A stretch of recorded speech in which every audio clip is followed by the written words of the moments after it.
Unfortunate things happen in life. It's inevitable. And working in palliative care, I have this very unique opportunity to walk alongside people who are really in the throes of medical matters. Many of them staring their mortality right in the eyes, not knowing, will I be here tomorrow? Will I be here in a month, a year? How much time do I have? And I find that the way of the human experience, the way of the mind and how masterful it is, many people begin to question, what did I do wrong? What did I do to deserve this? Why do bad things happen to good people? And then other people who do terrible things in life, nothing ever happens to them. As real as that thought process is, I want to remind us that no one is exempt. You didn't do anything wrong. Things happen. The way of life is complete with amazing experiences and deeply unfortunate ones. Ones that drop us to our knees, begging for mercy, begging to begin again. A lot of times there's no rhyme or reason, and what happens is, even though we may know that deep down somewhere, the mind, it can just take us and spiral us out. We begin to suffer. We begin to identify with the illness, so much so that we take it on. It's not that this thing is happening to me. I am this thing. You are not the thing that is happening to you. And you're more than deserving of having peace and good health. So when things come up that are less than ideal, far from being ideal, how might we meet ourselves with tenderness? Because when we don't, we suffer greatly. Our worlds become smaller. The mental anguish grows. And we no longer see clearly. We can no longer live fully the life we have now because we're somewhere in the corner of why is this happening? Now, there's no judgment there, right? Sometimes we visit that corner. But how long we stay there is important. It's important not to lose ourselves there in the corner facing the wall as if we're in trouble. It's important to find a path back to ourselves slowly, one step at a time, one moment at a time. It's not day by day, it's moment by moment, second by second.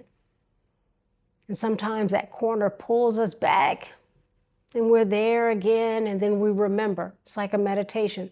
Let me turn toward myself. Let me not abandon myself because this is happening to me.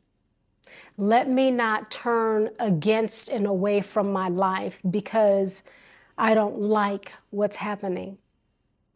Because we lose time. We lose connection. We lose moments and memories. Now, it doesn't mean we forget. It doesn't mean we ignore or deny or diminish. It means that there is a path where both things can coexist, where we can be in the throes of devastation and still practice accessing spaciousness that gives us peace. It gives us just enough momentum to laugh at something, to smile at something, to enjoy a moment. It's okay to enjoy a moment when you're having a hard time. A lot of people think even with grief that they can't be in celebration. It's too soon to be in celebration because they're in grief. No, no, no. You can laugh and you can cry. The way of the human is complex. It's dynamic. We do not have to punish ourselves because we're experiencing something. So today on the mat, I want to invite you to hold both things. Hold the pain and angst of loss, of disappointment, of frustration, of facing your mortality, alongside accessing the good of your life, the truth of who you are, that you are not the thing happening to you. That no matter if you have 5 minutes left to live or 50 years, you can bring yourself to the present moment of that time. Because otherwise we focus on what we don't have. We focus on the impending doom. We focus on the tomorrows that are not yet today. And it robs us of today. It robs us of an opportunity to look around today and see the sun is shining. The birds are singing. But the mind might say, yeah, and you don't have enough time to listen to the birds. Or I don't want to hear the birds because I'm dying. Or I can't appreciate that, I don't care about that because my loved one has died, because I'm in deep heartbreak. I can't see anything other than the cloud. You know, the clouds are there. The pain is there. The grief is there. And it's heavy and weighty all by itself. So when we add to that by denying our right to also enjoy alongside it, we lose parts of ourselves, bits and pieces. And we move further and further and further away from the center. And the center is where the peace is. The center is where the calm is. It's like the storm. The eye of the storm is the eye of the tornado. It's where? You know, it's at the center.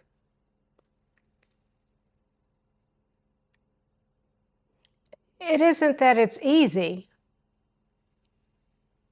If you think about a lot of life has hard things, doesn't it? So it's not supposed to be easy. Life isn't supposed to be fair. No one promised us anything. We were born into the unknown. And every moment we're growing more into knowing and becoming. And so when these hard moments show up, let us not be surprised. Let us be grateful that it hasn't been a lifelong of this, where from our birth until however old we are, it's just been chaos and havoc and destruction. But let us be grateful that we have arrived through time and we still are here, present in time. Because it isn't why me. It could be anyone. And so it's me. And it's so many other people. That doesn't make it easier. Doesn't mean we like it. Doesn't mean we agree. It doesn't mean we're not wrought with fear and turmoil. No, no, no. All of those are. And because I am going through this, how might I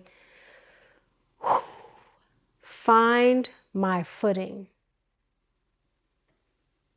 What do I need to get through this? Moment by moment. What does it take? Am I holding myself? Am I loving myself well? Where am I in my life's equation as I go through hard things? May you be right where you are and feel yourself in your body and show up fully for yourself mentally and emotionally and love yourself through it. That you suffer less and you just have a little more peace, and maybe that peace will just, in the same way anxiety and angst and all of those heavy emotions can build and spiral us out, how do we cultivate peace so that it builds and it holds us beautifully, even as we struggle? So today on the mat, I want to acknowledge those who are navigating something very difficult, very trying.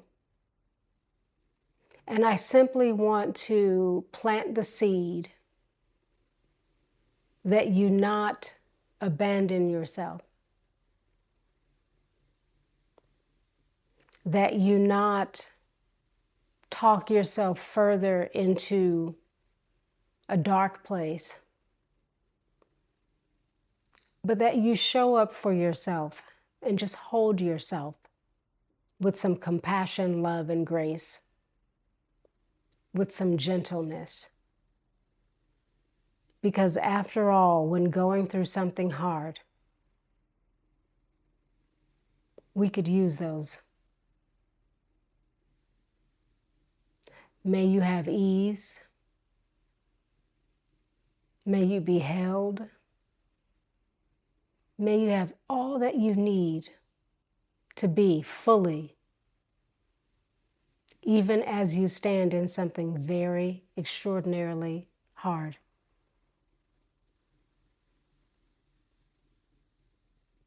May you turn toward yourself and not away.